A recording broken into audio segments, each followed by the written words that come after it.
அப்போ sweet potato போட்டு ஒரே விதமாக முடிச்சிடுறேன்டா. நீ வந்து மாற்றிக்கணும், நான் வந்து அந்த ஜெட்டை மாற்றத்துக்கு 1 டே போயிடும்.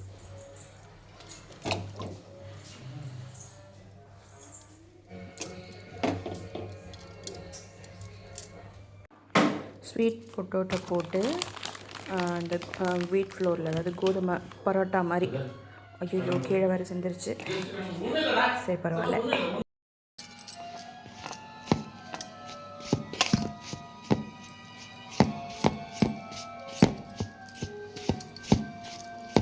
மாவு பிசைஞ்சாச்சு.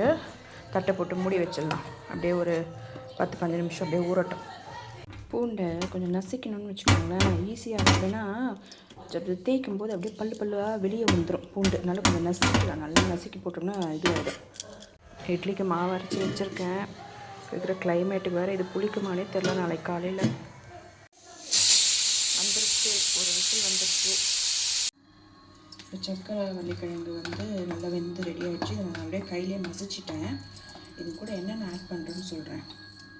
கொஞ்சமாக தேவைக்கு கொஞ்சமாக உப்பு, அதுக்கப்புறம் நம்ம காரத்துக்கு வச்சுருப்போம் இல்லையா வீட்டில் சாம்பார் மிளகாத்தூள், அது சும்மா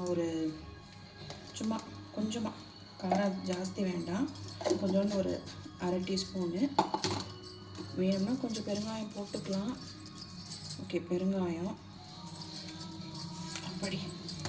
அதுக்கப்புறமா இந்த நசுக்கி வச்சோம்ல பூண்டு, அந்த பூண்டு, அப்புறமா ஒரு பொடியாக ஒரு 1/2 வெங்காயம், அவ்வளோதான். அது முடிஞ்சுது. இது எல்லாத்தையும் போட்டு நல்லா பிசைஞ்சிக்க வேண்டியது தான். பாருங்கள், மாவு திரட்டுறதுக்கு பாருங்கள், கொஞ்சோண்டு கோதுமை மாவு. இது நம்ம பிசைஞ்ச கோதுமை. கோதுமை இல்லை, அது பேர் என்ன, நம்ம சப்பாத்தி மாவு பிசைறோம்ல அந்த மாவு. இது சும்மா அது திரட்டி அது போகிறதுக்கு ஒரு தட்டு. இதுதான் அந்த மசாலா. எவ்வளோ பொருள் பாருங்கள் ஒரு பரோட்டா செய்கிறதுக்கு. மாவு நம்ம பண்ணுறோம்ல, இந்த திரட்டும் போது உள்ளே அந்த பூரணம் மாதிரி வைக்கிறோம் இல்லையா, அதை போட்டுட்டு நம்ம இந்த மாவு திரட்டும் போது அது வெளியே வராமல் இருக்கிறது தான் இதில் ஒரு பெரிய டாஸ்க். உள்ளே வச்சுட்டு அதை அப்படியே இப்படி எனக்கு தெரிஞ்ச மாதிரி அடி போட்டு மடிச்சுட்டு மேலே ஒரு குடிமை மாதிரி போடணும். குடிமை மாதிரி போட்டு அப்படி ஒரு அமுட்டு தான். முருகா, வெளியே மசாலா வரக்கூடாது சாமி. பொறுமையாக அப்படியே அப்படியே ரொம்ப பட்டும் படாத மாதிரி அப்படியே லைட்டாக ப்ரெஸ் பண்ணணும். இதை கொஞ்சம் மசாலா வெளியே வரக்கூடாது. முருகா, கொஞ்சம் டச்சப். இது லைட்டாக தான் பண்ணணும். அது என்ன தெரியல, மசாலா வெளியே வரும் தான் நினைக்கிறேன். பார்க்கலாம். ஒரு அந்த பரோட்டாவில் ஒரு பரோட்டா நல்லா திரட்டிட்டேன். ஆனால் கொஞ்சம் உடஞ்சிடுச்சு. கொஞ்சம் அப்படி போட்டு கொஞ்சம் டச்சப் பண்ண வேண்டியது தான். முருகா, இதை அப்படியே எடுத்து அப்படியே தட்டில் போட்டுட்டு கல்லில் போட்டு எடுக்க வேண்டியது தான். பேக்ரவுண்டில் ஜாக்கி சான் ரஷ் ஹவர் 2 படம் போகுது. படம் பார்க்குற ஆசைலாம் இப்போ கொஞ்சம் கொஞ்சமாக கம்மியாயிடுச்சு. அதெல்லாம் ஒரு வயசோடு போச்சு. படத்தை உட்காந்து ஆன்னு பார்க்குறதெல்லாம். இப்போ இருக்கிற வேலையை முடித்தா போதும் அப்படின்ற மாதிரி ஆயிடுச்சு. இது கொஞ்சம் ஓரளவுக்கு நல்லா வந்திருக்குப்பா, கரெக்டாக வந்திருக்கு. ஓகே ஃபைன், அவ்வளோதான். சப்பாத்தி போட கல் வச்சாச்சு. நான் கொஞ்சம் உஷாராக இந்த இட்லி மாவு கொஞ்சம் பக்கத்துலேயே வச்சுட்டேன் ஸ்டவ்வு மேலே.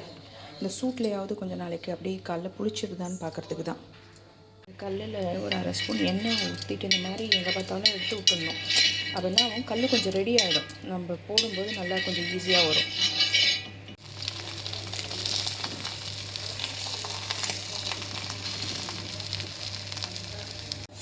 ஒரு வழியாக நல்லபடியாக திருப்பி போட்டேன். பரவாயில்ல, உடையாமல் தான் வந்திருக்கு. ஏன்னா இந்த பரோட்டா ஐட்டம்ஸில் பொறுமையாக செய்யணும். அப்படியே இந்த எண்ணெயெல்லாம் அப்படியே தடவி அதுக்கு அப்படியே லைட்டாக மசாஜ் பண்ணுற மாதிரி பண்ணி செஞ்சால் தான் நல்லா வரும். வெந்து.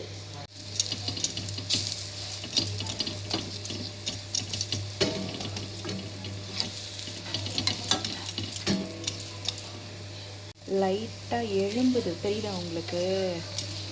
அப்போனா கரெக்டாக வருதுன்னு அர்த்தம். பரவாயில்ல, ஒன்று ரெடி ஆகிடுச்சு. சூப்பர். ஓகே, இது ரெண்டாவது. ஆனால் கொஞ்சம் இந்த சைட்லலாம் பிச்சிச்சு. முதல்ல போட்டது நல்லா வந்துச்சு. இதை என்ன பாருங்கள், என்ன பண்ணுறது, பரவாயில்ல, நாம் தானே சாப்பிடுவோம். இது பிச்சிச்சு, பரவாயில்ல, என்ன பண்ணுறது. சாஸ்லாம் வேண்டாம்ப்பா, அப்படியே சாப்பிடு. கொஞ்சம் பிக்கிள் வைக்கட்டா? பிக்கிள் வேணாம், தயிர் இல்லைன்னா தயிர் சாப்பிடக்கூடாது. ஐயோ, நைட் இந்த கிளைமேட் தயிர் சைடு பிடிக்கும். சாஸ் நல்லா இருக்காதுப்பா இதுக்கு. நல்லா இருக்கும்.